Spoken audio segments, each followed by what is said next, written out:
O futuro secretário da Receita Federal, Marco Cintra, disse hoje que a proposta de mudar o chamado Sistema S faz parte de uma série de medidas para diminuir custos das empresas e gerar mais empregos. O futuro ministro da Economia passou o dia em Brasília em reuniões. Paulo Guedes não falou com jornalistas, mas ontem, no Rio de Janeiro, ele foi enfático. Defendeu um corte no financiamento, nos recursos que vão para o chamado Sistema S. 9 serviços da indústria, comércio, transportes, agronegócio, como SESI, Senai e Sebrae, que investem em capacitação de mão de obra, pesquisa, lazer e cultura para trabalhadores. Como é que você pode cortar isso, cortar aquilo e não cortar o Sistema S? Tem que meter a faca em um Sistema S também. Vocês estão achando que a CUT perde o sindicato, mas aqui fica tudo igual. O almoço é bom desse jeito, ninguém contribui. Eu acho que a gente tem que cortar pouco para não doer muito.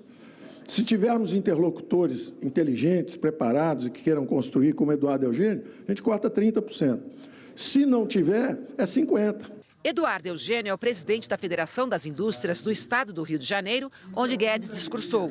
E a reforma trabalhista, aprovada há um ano, acabou com o imposto sindical obrigatório, reduzindo as receitas de centrais sindicais, como a CUT. Nos últimos 4 anos, as instituições que fazem parte do Sistema S arrecadaram 65 bilhões de reais. Dinheiro que é repassado pela Receita Federal a partir de contribuições compulsórias sobre a folha de pagamento das empresas. Apenas esse ano, o sistema já movimentou 17 bilhões de reais.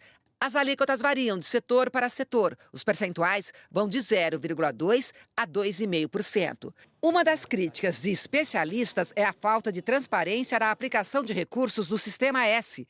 Entidades empresariais se manifestaram sobre a proposta. A Confederação Nacional da Indústria afirma que a redução nas contribuições pode resultar em um corte de mais de 1 milhão de vagas em cursos profissionais do SESI e Senai. Melhorar, a gente precisa melhorar sempre na vida. E isso nós não estamos contra. Se ele tiver ideias para melhorar, nós podemos melhorar. Mas não dá para comparar um sistema como o nosso, do sistema profissional, com um sistema privado de universidades. É completamente diferente. O pessoal nosso é de classe C e D, que não tem recursos para pagar. Essa é a grande diferença que nós temos. O plano do governo Bolsonaro é que as empresas possam custear os cursos sem a intermediação do governo, pagando para empresas privadas ou para quem quiser. E o futuro secretário da Receita Federal diz que a ideia não é mexer apenas no Sistema S, mas também na contribuição patronal ao INSS e até na contribuição dos trabalhadores. Enfim, reduzir os encargos sobre a folha de pagamentos para estimular contratações. Não há nenhuma definição. Nós estamos fazendo um estudo que tem como objetivo fundamental criar a oportunidade de geração de empregos. E isso envolve o quê? Baratear o custo da folha de salários no país. O custo da folha de salários hoje é onerado em 20%, contribuição patronal e INSS, mais 6,5% aproximadamente do Sistema S. Não podemos perder a arrecadação, evidentemente, mas vamos criar alguma fonte adicional. Hora da análise política. Comigo aqui no estúdio, meus colegas Cristiana Lobo e Valdo Cruz. Boa noite a vocês. Vamos começar aí. Está gostando da transição, Cristiana? Acho que está animada, sim, está indo bem, tem muita gente trabalhando lá. Agora, a parte mais fundamental é a parte da equipe econômica, que o ministro Paulo Guedes anuncia cortes como esse que falou no Sistema S. E um dos estudos que devem ser apresentados lá, pelo menos estão preparados, é para a extinção de mais de dezenas de empresas que foram criadas no governo do PT. Só que também não é uma canetada que se extingue uma empresa já instalada. Então, vamos ver qual é o formato que ele tem e que, se depender do Congresso, eles vão precisar de ter uma maioria sólida para mexer nas corporações. Hoje eu estive no Congresso, todo mundo quer consertar tudo, só não quer enfrentar corporações. Então, como vai ser, não dá para saber. Cristiana Lobo traz para o nosso debate, para a nossa análise aqui, uma questão complicada, que é a do Congresso. Os planos do bastidor, mas depois tem a realidade congressual. Boa noite, Valdo Cruz. Boa noite, Geraldo. Boa noite, Cris. Boa noite aos nossos assinantes. Exatamente, Heraldo, esse governo está cheio de ideias, cheio de planos. Amanhã, inclusive, tem a primeira reunião do Jair Bolsonaro com toda a sua equipe, né? Os 22 ministros ali, futuros ministros, né? Só vão assumir no dia 1º de janeiro, exatamente para discutir as primeiras medidas que eles vão adotar a partir de janeiro. O Jair Bolsonaro quer que cada um leve ali as suas sugestões para depois ele analisar e ele decidir quais serão adotadas. Só como você disse, várias delas dependem de aprovação do Congresso Nacional e até agora a gente ainda não sabe exatamente como é que vai funcionar exatamente essa articulação com o Congresso Nacional. O ministro Onyx Lorenzoni da Casa Civil me disse que eles estão ali caminhando firme para ter ali na Câmara dos Deputados 330 deputados na base aliada. No Senado que ainda não está muito certo como é que seria. Ele acha que vai ter essa base ali para aprovar essas medidas. Mas, tipo, essa medida do Sistema S, que o Paulo Guedes falou que vai cortar, 30% se for ali acordado, 50% se o interlocutor não for bom. Se o interlocutor não for bom. Isso talvez tenha que passar pelo Congresso Nacional. Como é que vai passar pelo Congresso Nacional? A gente ainda não sabe. Isso aí vai ser só no teste do dia a dia.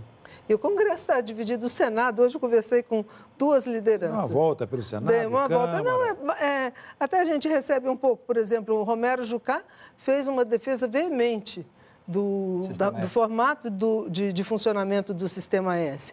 E Renan Calheiros, que é o candidato à presidência do Senado, ficou calado e nos bastidores parece que não topa muito. Então, está dividindo a casa. E o articulador do governo no Senado é o hoje deputado Leonardo Quintão. Então, a gente não sabe até que ponto ele tem esse poder de persuasão. Um deputado participando da articulação no Senado. Dizem que, em fim de mandato, os parlamentares recebem café frio e água quente. Como é que estava lá o negócio?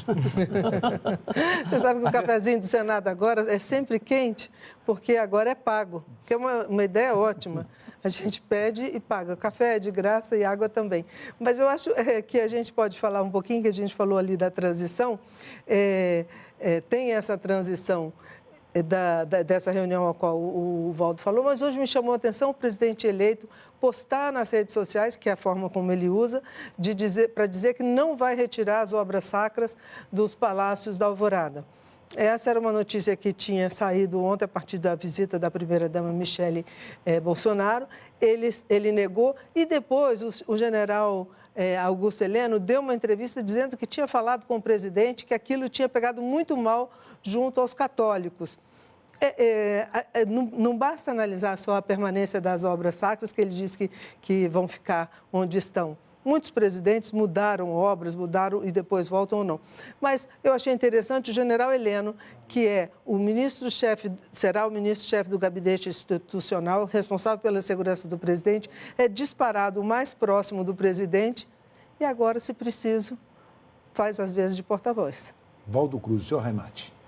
Ele também falou da questão de migração, né, Heraldo? Falou claramente que, meio estilo Trump, falou claramente que, para ele, na opinião dele, tem que ter regras criteriosas, rigorosas para a entrada de imigrantes. Não sou contra imigrantes, mas avalio que tem que ter regras muito fortes, critérios muito rigorosos ali para entrar. Se dependendo dele, não vai ficar entrando qualquer um no Brasil, mostrando claramente que ele pretende mudar essa política de imigrantes no Brasil. Ele vai até revogar a participação do Brasil naquele pacto da migração assinado com a ONU. Heraldo. O chanceler anunciou, né, que o Brasil sai desse pacto. Vocês estão rodando bem, vocês estão rodando bem. Mas é porque o governo Bolsonaro, eu acho que o nosso assinante precisa fixar isso, eu acho que ele já compreendeu isso, vai ser o oposto do que fez os governos do PT. Então, onde foi para um lado, agora vai para o outro. Esta foi a promessa na eleição. Isso. Valdo, Cristiana, muito obrigado pelas participações de vocês. Boa noite, meus amigos. Boa noite, Geraldo.